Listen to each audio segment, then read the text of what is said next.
Hello, one and all. This is WellArmedWithTacos, and welcome to Stories from Sector 10, the Warhammer podcast that I host that is typically about 40k and very rarely about fantasy, with fantasy ever encroaching onwards, because there are more and more fantasy players coming out of the woodwork saying they want to play, but have yet to actually play. So, if that actually happens, remains to be seen.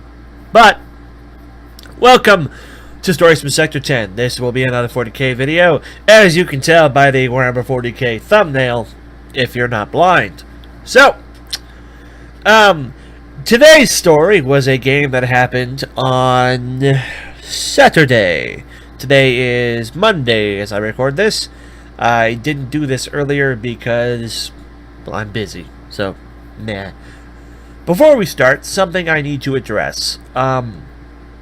For this story, and the story that will be coming right after it, which occurred on Sunday, I got 2 games this weekend. For this story and the story after it, there will be no pictures. And there probably will not be pictures from here on out. There are a couple of good reasons for this. The first one boils down to, it simply wasn't making 40k as fun anymore. I was having to distract myself from the game to remind myself to make sure I was taking pictures of certain events, and it was, at first it was fine, but then when I played a game that I wasn't taking pictures for the other reasons I'm about to bring up, this reason occurred to me, and I had more fun when I wasn't forcing myself to try to play cameraman for all the pictures. The next reason is as follows. It was making editing a nightmare. Normally these Stories from Sector 10 videos or Sector 8 videos are the fastest thing I do. I just talk in front of a microphone, I retell the story that I just occurred, I explain how my experiences in 40k and fantasy go, and I throw it into a video and I throw it on YouTube as like a podcast. And my encoding software does it very, very quickly because there's no videos for I have to worry about or anything like that. It's a very quick process. However, taking all those pictures, and believe me, when I was getting very serious about it, I was probably taking around 100 pictures per game, and the games usually go 5 to 6 hours, so 100 pictures isn't even that much. There was stuff that every time I did one of these videos with the pictures, there were pictures I didn't have of events that I wish I had pictures of. So it was never enough. But sorting through all the pictures, taking out the ones that just didn't have any use in what I was explaining here in the video or in the podcast, and then having to clip them through and go through all that and everything, it took a while. And it got to the point where it's like, it actually made doing these videos more of a chore than I was getting enjoyment out of doing these. I do my Let's Plays because I enjoy them, never because I feel forced to do them or anything like that. I do feel forced to do them to make sure I have videos online, but that's me forcing myself to do it. That's me giving myself a level of responsibility that I try to adhere to. But I make Let's Plays because I enjoy making Let's Plays. These videos, these podcasts, I enjoyed making them, but when I was including those pictures, the enjoyment was definitely soaking out of them. And this leads into the third reason. That was another reason that ultimately made me stop. Basically, the third reason boils down to nobody cares. And a couple of you might be thinking, oh, maybe you cared. And if you do care, as always, please, please, please, comment in the comment section. Let me know that you want the pictures back. The pictures will return. It won't even be a debate. If you say, I like the pictures will go back. You can even put that in quotes. I like the pictures, and the pictures will return. But the fact of the matter is, these podcast videos get very, very little views. I have gotten a total, I went and looked at my analytics for these. I've gotten 1 like, 0 dislikes, and 0 comments over the course of the story videos. And I don't mean to sound bitter or anything about that, but when I'm looking at these videos, I'm going, basically, I'm uploading these for me and my sake. I don't feel like there's people who are actively looking forward to these. So I'm just putting these up for my own sake. And when the pictures were becoming a chore and work, it wasn't about my sake anymore. If there's somebody out there who really wants the pictures to return, please say something. That will be all it takes for me to return the pictures. I will be happy to return the pictures because of that. Because I know I'll be making somebody happy, which is all this channel has ever been meant to do. All of it. But when I do my Let's Plays, I do it because I enjoy it from start to finish. Unless the game is bad. But leaving door kickers aside, I enjoy the process from start to finish. And I don't care if they get views or likes or dislikes or comments or anything like that, because I enjoy making the videos. When it comes to these videos, when it comes to this podcast, the second it becomes more work than what I'm personally getting out of it, I need to stop, because then it's no good for me, and I don't think it's good for anybody else, because nobody else has commented that it's good for them. So, again, if you enjoy it, please say something. Let me know. But if you stay silent, the pictures are going to be gone. That's the bottom line. If nobody says they want the pictures back, they're gone, because I don't want them back. I will bring them back to make somebody else happy, because making somebody else happy will make me happy. But until then, the pictures are gone. Moving on. As I said, I played this game on Saturday. I once again looked at my options available to me, and unfortunately had to bow down and play Necrons versus Dark Eldar. Again, the same opponent for the third time in a row. He was unhappy to play against me again. I was unhappy to play against him again. But all of the other 40k players were not around, or had already played and didn't want to play again. So it was just me and him. And our options were play 40k or play nothing. So we played 40k. And for this list that I brought today, I tried something very different. The Dark Eldar player insisted throughout all the games that my army has a weakness against vehicles. If you bring vehicles, I will have a hard time stopping you. And that's not normally how I play Necron army. I don't usually vehicle spam. That's not how I play any of my armies with vehicle spam. And I don't normally like to play things that I think will make my opponent weaker against me. But after the first loss, which was a pretty hefty loss, and after the second loss, which was undoubtedly just a stomping, I decided, you know what, if I'm fighting the Dark Eldar player again, it's time he get his potential just desserts.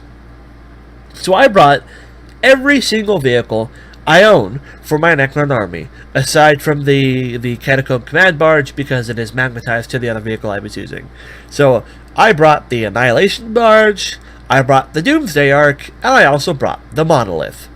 In addition, I fielded 2 units of Warriors, the 1 10-man unit of Immortals, my Overlord, and my Cryptek, and I also brought 2 Destroyers just to fill up the remaining 6 points I had for my list. I think I had like 2 points left over. There was nothing I could do with it.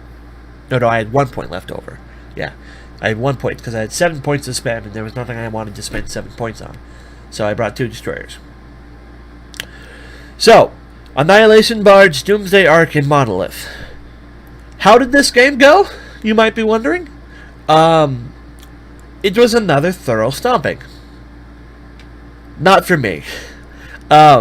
His army proved that even not bringing the Dark Eldar's most potent anti-vehicle weapons, such as Heat Rays, Dark Lances, and Haywire Blasters, he didn't bring a single one of those. He was more than competent to take down all of my vehicles. He tabled me again. He tabled me turn 4. And it had been the closest I had ever come to beating him. I did more damage to him in that list than I did with any of my other lists. But I was still nowhere near close. I didn't even break him 50%. I got past 25, but I didn't break 50. This is going to be another short video. The intro is going to be longer than the rest of the video, because as I said, when you're getting kicked by Dark Eldar week after week after week, you lose interest in talking about it. My turn, I go first. My turn 1, I take some shots. My Annihilation Barge does some things. My Doomsday Ark does some things. My Monolith does absolutely nothing. This game has taught me probably never to bring a Monolith ever again, because the weapons I shot out of it, which are all of its weapons, through all 4 of its heavy 3s and its 1 heavy 6. So that's 6, 7, 8, 9, 10, 11, 12, 15, 18 shots. I had 0 combinations of hits and wounds. I did 0 wounds out of all of its shots, needing 3s and 3s. So I probably will never bring a monolith ever again after that. His turn 1, he promptly responds by doing 10 wounds to my monolith out of its 20 health. So his turn 1, my biggest, most potent 19 power point vehicle drops to half health. Because Dark Eldar can't hurt vehicles. Blasters is the long story short. Blasters are a D6 weapon profile. The monolith has no quantum shielding. The monolith has no invul save. So when you hit it with the AP -4 that is a blaster, it just crumbles. And it did crumble. The good news about the monolith, the same vehicle that shot me twice with blasters in the face then decided to charge me. I told him, there's consequences for charge me. He told me he knew. He charged me, and out of a 6-man bike team, which were very expensive for him, my monolith decides to eat 3 of them, because I rolled 6 mortal wounds out of the gate. That was the most the monolith ever did during its entire lifetime in this game. What about my other vehicles? Well, you already know the rest of my army is not a challenge to him. He proceeded to drop my immortals turn 2. Yeah, he killed some of them turn 1. Not all of them stood back up turn 2. He finished them off because he knows my Tesla immortals are a problem. So he got rid of them. We know my units of warriors aren't a problem to him. We know my characters aren't a problem to him. But what about the Doomsday Ark and the Annihilation Barge? Well, the Doomsday Ark is range 72 and doesn't like to move, so it stayed on my deployment line. The Annihilation Barge, however, was moving forward. He charged my Annihilation Barge with witches. Witches have a special rule called No Escape. If they charge you, in order for you to leave combat with them, you have to roll off. Witches also can buy a piece of equipment, and he did, because we're playing PowerPoints and it's free, called a Shardnet. What Shardnet does is you have to roll a D3, and your opponent rolls a D6. And again, the consequence, if he beats you, you cannot leave combat. He tied my Annihilation Barge down in combat with a Shardnet. Because I roll a D3, he rolls a D6. If he ties or succeeds my roll, so basically if he rolls a 3, 4, 5, or 6 on a D6, I have to stay in combat with it. My flying Necron vehicle was locked down in close combat with witches for basically its entire life turn after I think turn 2. After that happened, the only thing I had left to play was a unit of warriors and the barge, or the Doomsday Ark. And then very shortly after, the rest of the witches charged the Ark. That's how that went. Because it turns out Dark Eldar are better at you than every single thing that you can try to do. They are the best shooting codex. They are the best melee codex. They are the best vehicle codex. They are the best elite codex. They're the best horde codex. They are the best at everything. And I'm not exaggerating by that point anymore. I have thoroughly decided that Dark Eldar are the most overpowered codex in 8th edition. Absolutely, hands down. They are basically unstoppable. Now, the Dark Eldar player, all of his games have been against me. He's a little worried about Tyranids, and he's a little worried about Imperial Guard, which he hasn't played against yet. But we'll see how those games go. But against my army, I thoroughly believe Necron stand a 0% chance of playing against a Dark Eldar opponent if he is competent in trying to win. Because anything you have, he can do better than you. And he can do a lot of things better than a lot of people. And the fact that his witches have the ability to tie flying vehicles in close combat, which basically nullifies the keyword fly, where I can pull back and shoot on a shooting vehicle, the fact that he can do that, I'm useless. I can't touch him. So, the moral of this story is Dark Eldar are OP, and I hold no grudge against this particular opponent. He's great to play against. Great guy. He's been playing Dark Eldar since 4th edition. So he's gone through a lot of crappy Dark Eldar codexes. I'm happy for him that he finally got one that's so amazing, but I told him, if I'm bringing Necrons to the game store, which I usually am because they're the only army I have right now that don't suck, if I'm bringing Necrons, I'm not going to play against you, and that's a bottom line. And he says he understands at this point, and that's just how it's going to be, because I have a 0% chance of beating Dark Eldar. The only way I can win is sheer luck of dice. If all of his dice come down as 1s and all my dice come out as 6s, and you can't rely on that as a strategy at all. I can't strategize against him. His melee units are better than my melee units. His shooting units are better than my shooting units. He has more dudes than me. His vehicles are better than mine. His vehicles have a invulnerable save. Mine don't. And his vehicles had a feel no pain save during the course of this game.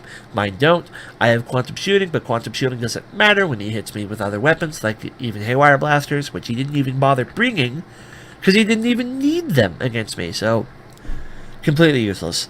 And I also probably won't be bringing a monolith to the games anymore, just because its first outing in 8th edition was just complete garbage. Complete garbage. Lost half its wounds in one turn, and then just did nothing. So, thank you all for listening. This is WellArmedWithTacos. See you later. And again, if you want the pictures, please ask. I will not be upset bringing the pictures back because I know it'll make somebody happy. But as long as people stay quiet about it, I'm not bringing them back because it's just an inconvenience for me. So, thank you for listening, and I'll come back with another story. Probably the same day because I'm going to upload both of these at the same time. Bye-bye. Whoop. That is the stop recording button for my videos, not for this. So, let's try that again.